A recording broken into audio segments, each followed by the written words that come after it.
महाराज जी मुझे बताएं कि मैं और किस तरह नाम जप को ऐसे ही चलते रहो, अपने आप जब मन में बस जाएगा तो 3 लाख की संख्या की बात एक दिन में पूरी होने लगेगी और जीवन धन्य हो जाएगा। बस ऐसे चलते रहो, ऐसे लंबे समय सातों दीर्घ काल निरंतर सत्कार से भी तो दृढ़ भूमि, लंबे समय तक दीर्घ काल तक ये अभ्यास बना लो तो वही मन पकड़ लेगा और मन पकड़ लिया तो निहाल हो जाओगे।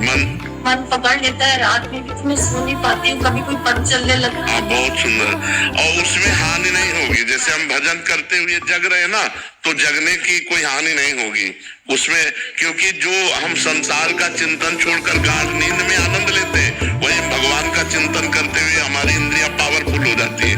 दिन भर हम एक्टिव बहुत रहते हैं, कभी ऐसा खूब नाम जप करो, ज्यादातर गुप्त रखो, अपनी साधना प्रकाशित न करे। कोमल जी भिवानी से। राधे राधे महाराज जी। राधे राधे महाराज जी। महाराज जी, क्या आज के समय में सांसारिक और ग्रस्त जीवन में रहकर भगवान की प्राप्ति की जा सकती है? महाराज इनका प्रश्न है कि भगवान की प्राप्ति के लिए जो सबसे ज्यादा जरूरी है वो एकांत और शांत माहौल में रहकर। नहीं, ऐसा नहीं। भगवान की प्राप्ति के लिए एकांत जरूरी नहीं। भगवान की प्राप्ति के लिए काम छोड़कर बैठना, कायर होना जरूरी नहीं है। भगवान की प्राप्ति के लिए मामुनिस्मर युद्ध च, अर्जुन जी को आदेश कर रहे हैं, तस्मात् सर्वदा सर्वकालेषु मामुनिस्मर, हर परिस्थिति में मेरा स्मरण करो और युद्ध च, अपने कर्तव्य का पालन करो। एकांत किसे कहते हैं? हृदय में जो भगवान का सुमिरन होता है, उससे बढ़कर एकांत नहीं। कहाँ जाओगे एकांत? अब बोलो हमें, तुम कहाँ जाओगे एकांत? जितनी भीड़ तुम्हारे गांव में नहीं, उससे ज्यादा हरिद्वार में है, वृंदावन में है, अयोध्या में है, जो तीर्थ स्थल है, जो बड़े बड़े भगवान के पवित्र स्थान है, वहां भीड़ देख लो। तो एकांत कहाँ जाओगे? कहाँ बैठोगे एकांत? महाराज जी गृहस्थ जीवन में रह के तो क्यों? गृहस्थ जीवन में क्या परेशानी?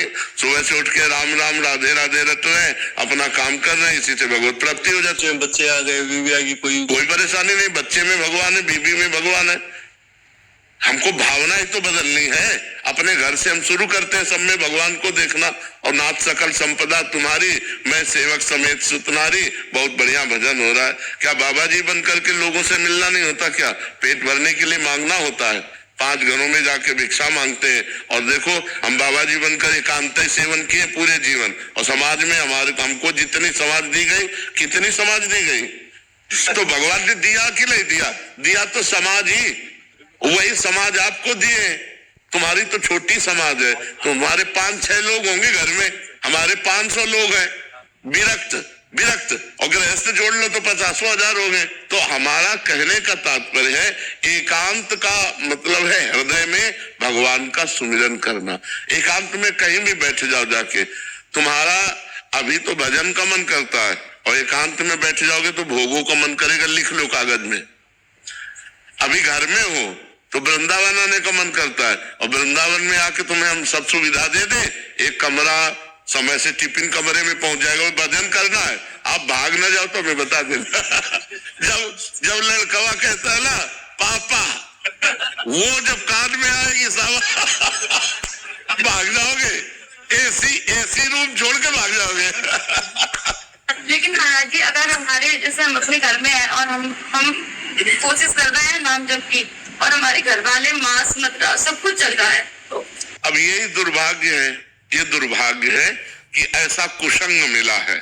मतलब अब इसको हम क्या कह सकते हैं कि एक व्यक्ति है जो भगवान के नाम का जप करना चाहता है, भगवान, लेकिन फिर भी भक्ति हो सकती है। क्योंकि जब लंका में भक्ति हो सकती है तो भक्ति हो सकती है, नहीं हो सकती?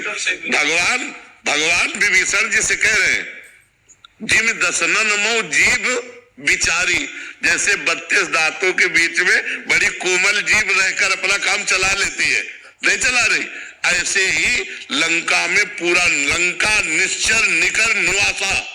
यहाँ कहा सज्जन करवासा, लेकिन वहां भी विभीषण जी ने भक्ति की। ऐसी भक्ति की कि भगवान ने कहा तुम सरीखे संत प्रेम रे। और वहां तो हमें लगता है केवल विभीषण जी ऐसे होंगे जो मांस न खाते होंगे, नहीं तो सब मांस खाने वाले थे। मदिरा और मांस का तो वहां मतलब आहार ही था। कुंभकर्ण के लिए पूरा एरिया जमा किया जाता था। जब जगता था तो एरिया के भैंसे खा जाता था। जैसे अपने पकौड़ा खाते हैं ना, ऐसे वो भैंसे खाता था। भैंसे है, बकरी है, सब मतलब। तभी भगवान ब्रह्मा जी ने उसे 6 महीने सोने का, कि एक दिन जगे 6 महीने सोए नहीं तो पूरी सृष्टि का आहार कर जाएगा, ऐसे लोगों के बीच में रहकर उसने भजन किया। तो आप घबराइए मत, वो जो जैसा करेगा वैसा फल पाएगा। आप अंदर ही अंदर राधा जपिए। अंदर अंदर इसलिए करें कि बाहर कंठी बांधोगे, तिलक बांधोगे तो मांस मदिरा पीने वाले लोग वो आपका हो सकता है विरोध करें। तो हमें लगता है भक्ति विरोध नहीं। अगर कोई कह रहा कंठी ना बांधो तो ये ले उतार के रख दिए। भक्ति अंदर का विषय है। बिल्कुल संसारी बन के रहो और अंदर राधा राधा जपो, तुम्हें भगवान की प्राप्ति होगी। भजन से भगवान की प्राप्ति होती है, ना कि बाबा जी बनने से भगवान की प्राप्ति होती है, ना कहीं भागने से भगवान की प्राप्ति होती है। सच्ची मानो, आप अपने घर में मेहनत की कमाई का जो अन्न पा रहे हो और जो भजन कर रहे हो और कभी भूखे टूटे को आपने भोजन करा दिया, ये सबसे बढ़िया बात है। हम लोगों का हिसाब कटता है। जो हम वस्त्र पहने इसमें इसका भजन जाता है, जो प्रणाम करते हैं उनको भजन जाता है, जो भोजन देते हैं